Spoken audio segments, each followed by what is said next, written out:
Hello friends, Shashi Agarwal channel के अंदर मैं डॉक्टर शशि अग्रवाल वेलकम। और आज का जो हमारा सब्जेक्ट है that is the business statistics and the research methodology. And here we are going to understand few important MCQ on business statistics and research methodology which are relevant for various competitive exam। अगर आपको मेरा ये effort सही लगता है तो do like my video, इसको share कीजिए, कमेंट कीजिए, लाइक कीजिए और मेरे चैनल शशि अग्रवाल को सब्सक्राइब कीजिए। तो दिस इज माय ऐप एविसम ऐप, जिसको आप गूगल प्ले स्टोर से डाउनलोड कर सकते हो। ये जो ऐप है commerce, economics and management students को काफ़ी सारा फ्री स्टडी मटेरियल और काफ़ी सारे फ्री मॉक टेस्ट प्रोवाइड करती है। उसी तरह research methodology and business statistics का भी स्ट्रक्चर कोर्स यहाँ पे अवेलेबल है। तो फर्स्ट MCQ जो है that is the sum of the deviation taken from the arithmetic mean of series is always, कि जब हमने अर्थमेटिक मीन कैलकुलेट कर लिया फिर उससे जब हम डेविएशन निकालते हैं x माइनस एक्स मीन, तो वो जीरो होती है, पॉजिटिव होती है, नेगेटिव होती है, इक्वल टू 1 होती है।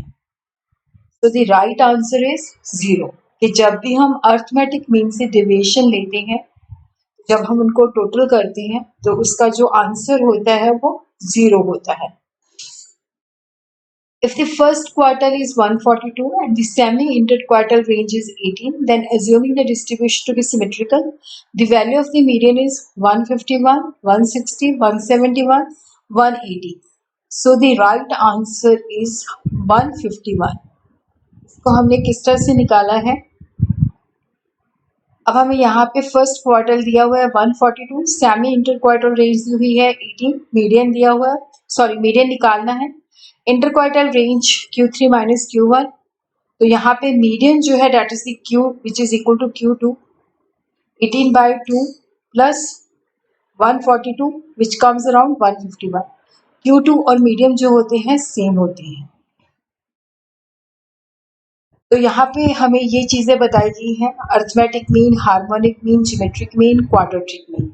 Which of the above statistical mean is a mathematical mean. हमें पता है कि जो स्टैटिस्टिकल मीन है मैथमेटिकल मीन होते हैं, पोजिशनल मीन पोजिशनल होते हैं, पोजिशनल एवरेज होते हैं।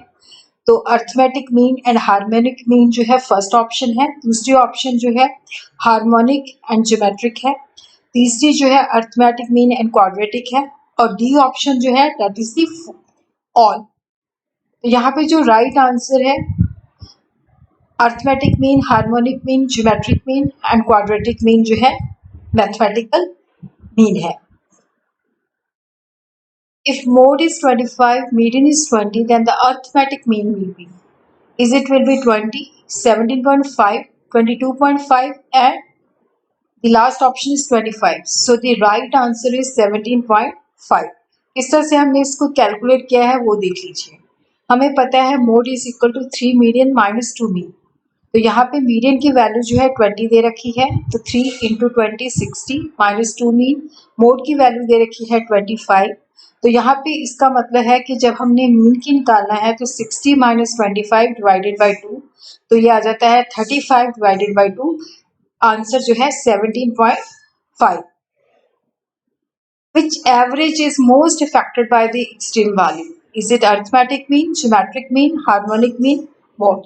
तो ये जो है अर्थमेटिक मीन जो है ये सबसे ज़्यादा जो है एक्सट्रीम वैल्यू से इफेक्टेड होता है, क्योंकि ये हर आइटम के ऊपर बेस्ड होता है और यहाँ पे जो एक्सट्रीम वैल्यू होती है तो वही एवरेज को इफेक्ट करती है। तो अर्थमेटिक मीन जो है that is the most affected by the extreme values. अगर वेरिएंस 441 है तो standard deviation will be, is it 2, is it 12, is it 21, is it 288।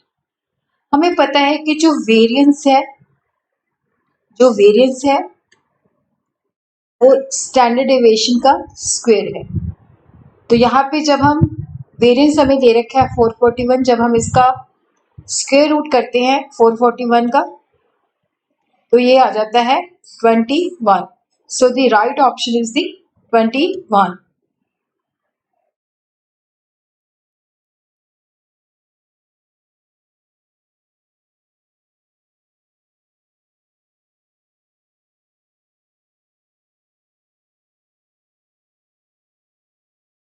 The mean deviation is minimum when they are taken from the mean, when they are taken from the median, when they are taken from the mode, when they are taken from the first quadrant.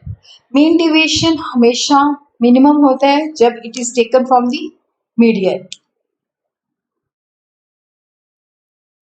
Mean deviation is equal to 5/4 of standard deviation, 4/5 standard deviation, 2/3 standard deviation, 6/5 standard deviation. So the right answer is 4/5 standard deviation. इसके लिए हमें ये बात पता होना चाहिए कि 4 standard deviation is equal to 5 mean deviation which is equal to 6 quadrant deviation. तो जब हमने mean deviation is it means कि 4/5 और उसी तरह mean deviation जो है 6/5 जो है quadrant deviation का है. तो so right answer is 4/5 standard deviation. Error which do not occur in census investigation are non-sampling error, biased error, sampling error and none of these. देखो सेंसस होती है कि जब हम सैंपल नहीं लेते जिसमें हम कंप्लीटली हर आइटम जो है उससे जाके डाटा कलेक्ट करते हैं तो वहां पे जो एरर नहीं अकर करता, सैम्पलिंग एरर नहीं अकर करता क्योंकि हमने सैंपल नहीं लिया होता.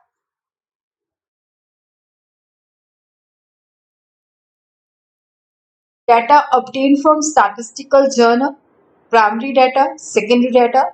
प्राइमरी डाटा होता है जिसको हम फर्स्ट हैंड कलेक्ट करते हैं. सेकेंडरी डाटा होता है कि जो ऑलरेडी रिसर्च हो चुकी होती है उसमें से हम लेते हैं. तो definitely this is the secondary data which is taken from the statistical journal.